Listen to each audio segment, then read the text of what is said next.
Welcome back to Clean News MP. चलिए देखते हैं मध्य प्रदेश की 25 फटाफट बड़ी खबरों को। इससे पहले आप न्यूज को कहां से देख रहे हैं हमें कमेंट में जरूर बताएं। साथ ही वीडियो को लाइक करना बिल्कुल ना भूलें। मध्य प्रदेश में 3 साल तक ही आरक्षित रखे जाएंगे पदोन्नति के लिए SC/ST के पद। मध्य प्रदेश में 6 साल बाद अधिकारी कर्मचारियों को अब पदोन्नति मिल सकती है। इसके लिए सामान्य प्रशासन विभाग ने विधि विभाग से परामर्श करके पदोन्नति नियम 2022 तैयार कर लिए हैं। इसमें अनुसूचित जाति और अनुसूचित जनजाति वर्ग के लिए 3 साली पद आरक्षित रखे जाएंगे।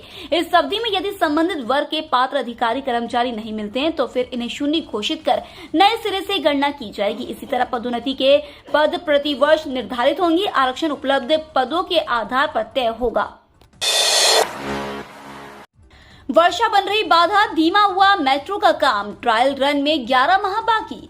शहर में इस साल अब तक हो रही वर्षा के कारण मेट्रो का काम प्रभावित हो रहा है। अब ट्रायल रन के लक्ष्य में केवल 11 माह बाकी रह गए हैं। अगले साल सितंबर में ट्रायल रन प्रस्तावित है, जिसमें अब MR10 से लेकर रेडिसन चौराहे तक ही ट्रेन चलाई जाएगी। पहले यह सुपर कॉरिडोर से चलनी थी।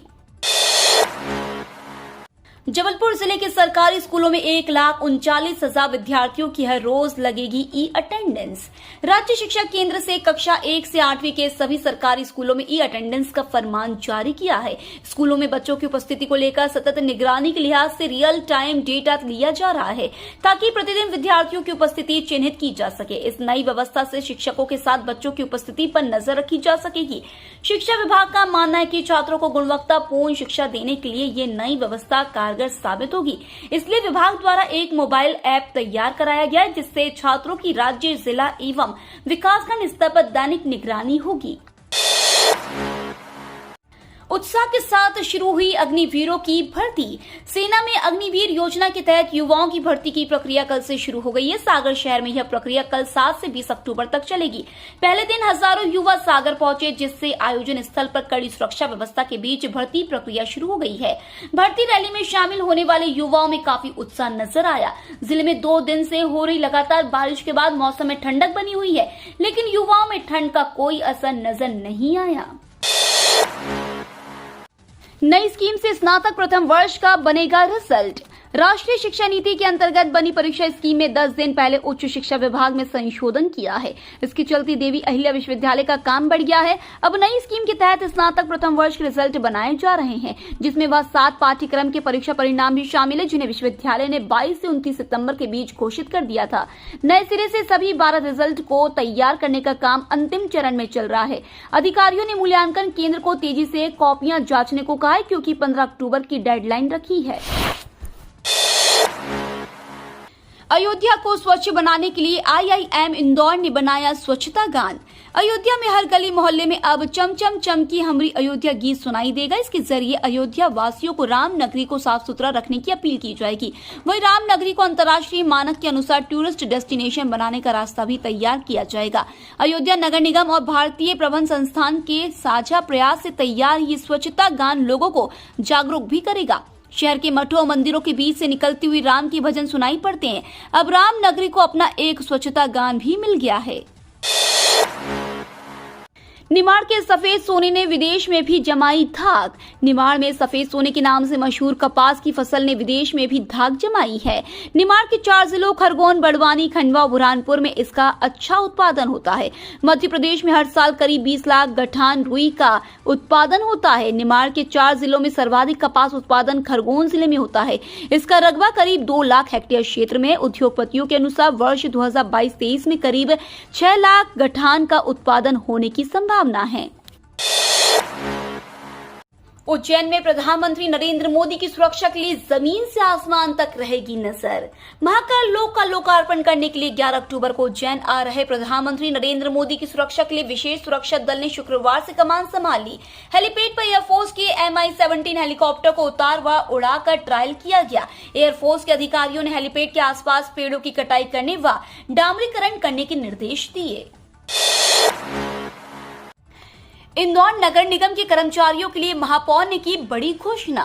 इंदौर शहर के प्रथम महापौर पुष्यमित्र भार्गव ने नगर निगम कर्मचारियों के लिए कल एक बड़ी घोषणा की है। महापौर पुष्यमित्र भार्गव ने नगर निगम कर्मचारियों को 1 महीने का वेतन एडवांस में देने की घोषणा करते ही कर्मचारियों में हर्ष की लहर देखी जा रही है। महापौर भार्गव की इस घोषणा से इंदौर निगम कर्मचारियों में खुशी की लहर दौड़ पड़ी है।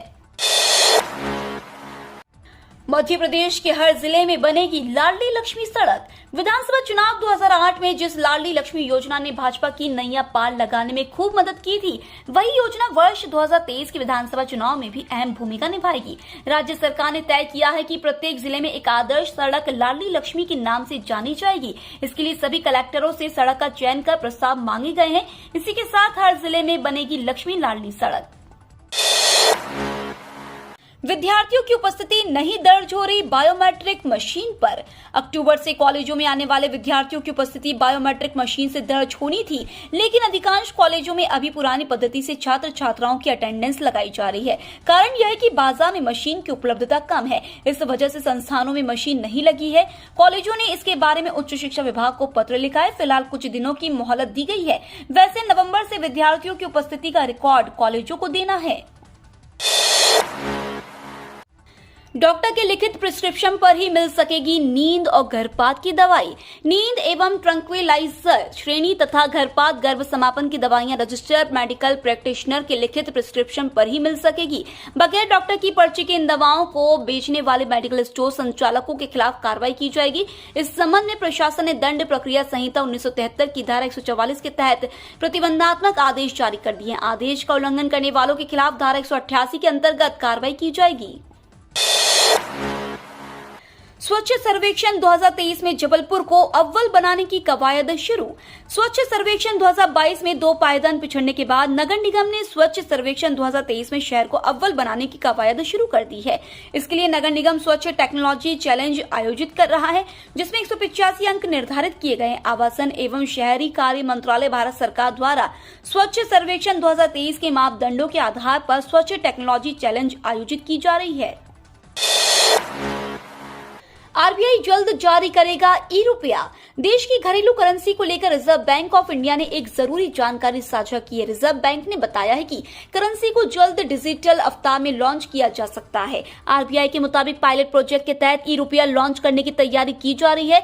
इस ई-रुपये के इस्तेमाल खास स्थितियों पर किया जा सकेगा। इसके अलावा रिजर्व बैंक ने सेंट्रल बैंक डिजिटल करेंसी के कॉन्सेप्ट नोट भी जारी कर दिए हैं। गृह मंत्री अमित शाह ग्वालियर को देंगे सौगात। विकास की तेज गति पर भाग रहे ग्वालियर को एक और सौगात मिलने वाली है। केंद्रीय गृह मंत्री अमित शाह 16 अक्टूबर को ग्वालियर में राजमाता विजयराजे सिंधिया हवाई अड्डे के विस्तारीकरण का शुभारंभ करेंगे। कार्यक्रम का आयोजन ग्वालियर व्यापार मेला ग्राउंड पर किया जाएगा। केंद्रीय नागरिक उड्डयन मंत्री ज्योतिरादित्य सिंधिया ने आज ग्वालियर पहुंचकर तैयारियों का जायजा लिया। कृषि में पीजी और पीएचडी करने देश भर से आए उम्मीदवार। जवाहरलाल नेहरू कृषि विश्वविद्यालय की पीजी और पीएचडी पाठ्यक्रम में प्रवेश की प्रक्रिया शुरू हो गई। विश्वविद्यालय के अंतर्गत आने वाले सभी महाविद्यालयों में प्रवेश की प्रक्रिया दस्तावेजों की जांच से शुरू हुई। इसमें शामिल होने के लिए न सिर्फ मध्य प्रदेश बल्कि अन्य राज्यों के विद्यार्थी भी यहां पहुंचे। विश्वविद्यालय में इस बार पीएचडी की 52 सीटें और पीजी की 254 सीटों के लिए काउंसलिंग की जा रही है। कारोबार की उम्मीदों को बरसात का झटका, मंडी में घटने लगी आवक। बेमौसम हो रही बरसात कारोबारियों की उम्मीदों पर भी पानी फेर रही है। नवरात्र और दशहरे की छुट्टियों के बाद शुक्रवार से मंडियों में माल की आवक बढ़ने की उम्मीद थी। लगातार जारी बरसात से मंडियों में आवक थम गई है। इस बीच अब तैयार फसल को भी नुकसान की आशंका जताई जा रही है। दिवाली के पहले नई सोयाबीन की आवक प्रदेश की मंडियों में पूरे शबाब पर होती है। इसके उलट इस बार छुटपुट आवक बनी हुई है। मौसम के मिजाज को देखकर अब आवक कमजोर रहने के साथ ही कीमतों में तेजी की आशंका जताई जा रही है। पीएम मोदी करेंगे एग्री स्टार्टअप कॉन्क्लेव और किसान सम्मेलन का उद्घाटन। एग्री स्टार्टअप कॉन्क्लेव और किसान सम्मेलन 2022 का आयोजन नई दिल्ली में 17 और 18 अक्टूबर 2022 को होगा। कार्यक्रम का उद्घाटन प्रधानमंत्री नरेंद्र मोदी द्वारा 17 अक्टूबर को सुबह 11 बजे से दोपहर 2 बजे के बीच मेला ग्राउंड IARI पूसा नई दिल्ली में किया जाएगा। कृषि क्षेत्र के विभिन्न क्षेत्रों में काम कर रहे 15,000 स्टार्टअप और 13,500 किसान 300 स्टार्टअप स्टॉलों के साथ इस कार्यक्रम में शिरकत करेंगे। उम्मीद है कि इस कार्यक्रम में प्रधानमंत्री किसान सम्मान निधि योजना की 12वीं किश्त भी जारी की जाएगी। एसबीआई ने फेस्टिव सीजन में किया ऐसा बड़ा ऐलान। देश के सबसे बड़े बैंक भारतीय स्टेट बैंक ने अपने ग्राहकों के लिए बड़ा ऐलान किया है। अगर आप एसबीआई के ग्राहक हैं और फेस्टिव सीजन में पर्सनल लोन या कार लोन या गोल्ड लोन लेने की योजना बना रहे हैं तो खास आपके लिए बैंक के पास कई शानदार ऑफर्स हैं। आप बिना किसी प्रोसेसिंग फीस और आकर्षक ब्याज दरों पर एसबीआई के लोन का फायदा उठा सकते हैं। वसूली कांड से कटघरे में आए सीएसपी प्रमोद शाक्य को ग्वालियर से हटाया।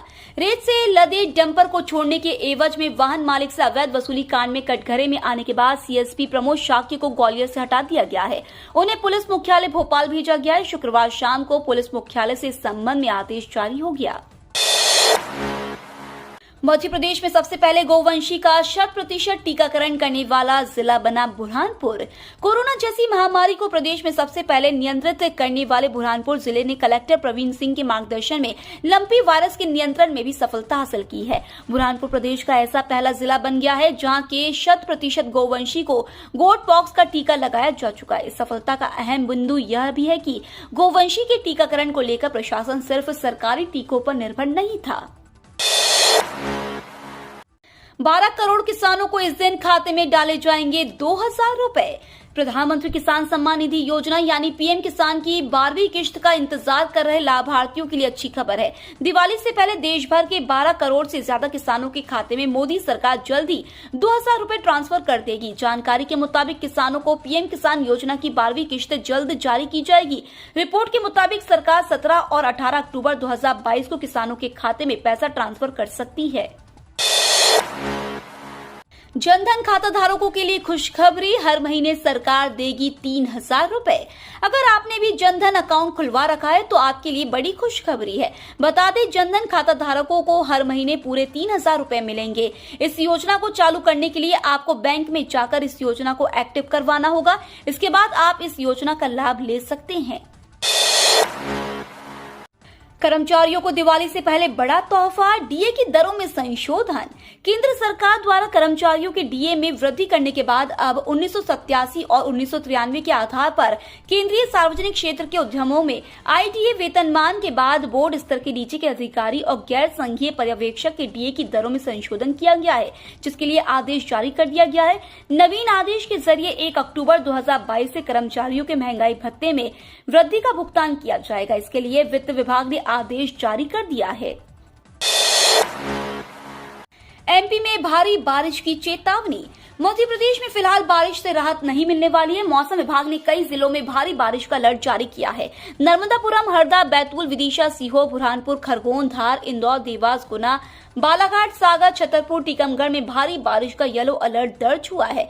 वहीं भोपाल, ग्वालियर, इंदौर, उज्जैन, नर्मदापुरम और ग्वालियर चंबल संभाग के जिलों में गरज चमक के साथ बिजली गिरने की संभावना है। भोपाल में 2 दिन से रुक रुक कर तेज बारिश हो रही है। मौसम विभाग का कहना है कि आने वाले कुछ दिनों तक मौसम ऐसा ही रहने की संभावना है। ये तो थी आज की 25 फटाफट बड़ी खबरें। अगर आपको न्यूज पसंद आई हो तो चैनल को सब्सक्राइब करना ना भूले। धन्यवाद।